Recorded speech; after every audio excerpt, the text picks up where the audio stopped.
அன்பான சகோதர சகோதரிகளே, தேவ பிள்ளைகளே, கிறிஸ்துவின் மனவாட்டிகளே, உங்கள் அனைவருக்கும் நம் ஆண்டவரை இயேசு கிறிஸ்துவுடைய கிருபையும் சமாதானமும் நம்மில் என்னும் உண்டாயிருப்பதாக. ஆமீன்.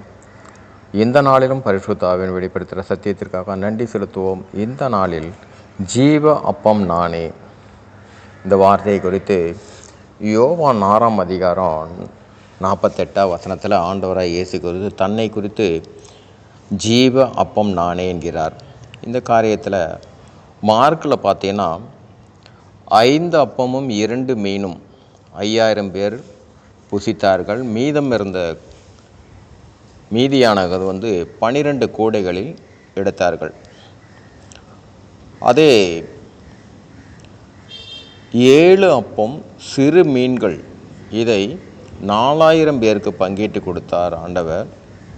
அதில் மீதியான கூடைகள் பார்த்தீங்கன்னா 7 கூடை நிறைய மீதமானதை எடுத்தார்கள்.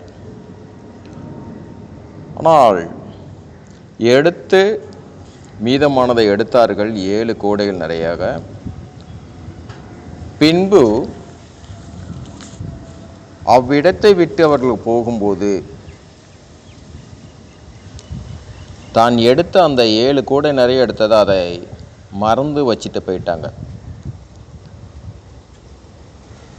அதே மார்க்கு 8ஆம் அதிகாரம் 14ஆம் வசனத்தில் பார்த்தீங்கன்னா, சீசர்கள் அப்பங்களை கொண்டு வர மறந்து போனார்கள்.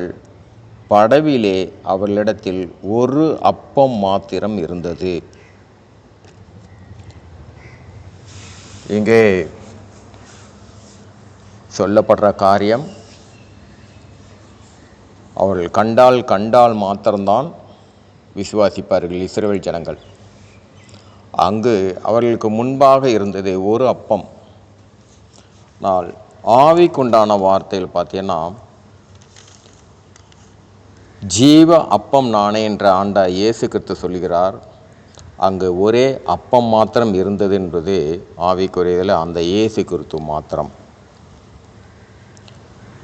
இங்கே அப்பம் புசிக்க இந்த மாமிசமான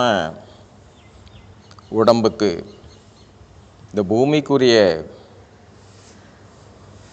மண்ணினால் உருவாக்கப்பட்ட ஒரு சரீரம் இருக்கு இல்லையா, அந்த சரீரம் ஆவியாக தான் இருந்தது.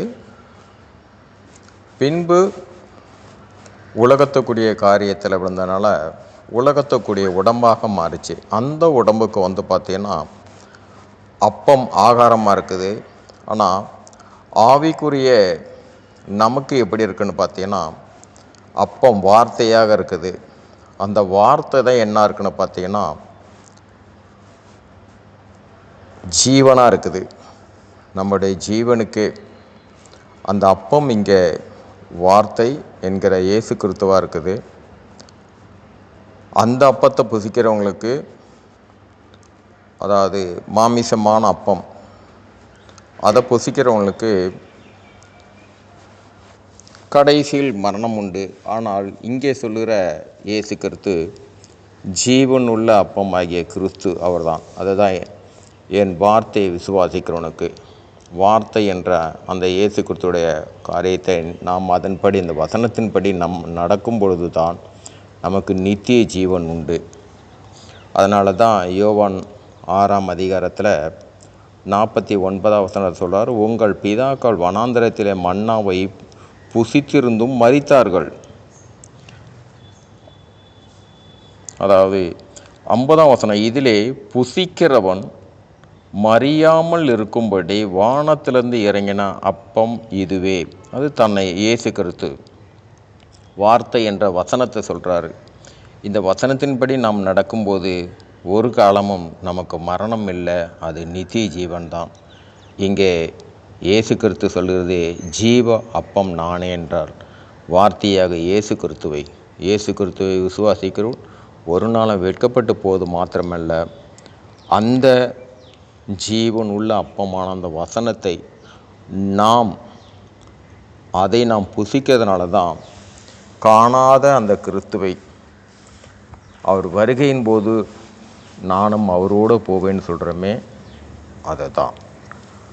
சரி, இந்த நாளிலும் நம் பரிசுத்தாவின் வெளிப்படுத்தின இந்த சத்தியத்திற்காக நன்றி செலுத்துவோம். இந்த காரியத்தின் மூலம் எல்லாவற்றிலும் மூவரிலும் ஒருவராக இருக்கிற தேவனே, உம்முடைய நாமம் ஒன்றுக்கே மகிமை உண்டாவதாக. ஆமீன்.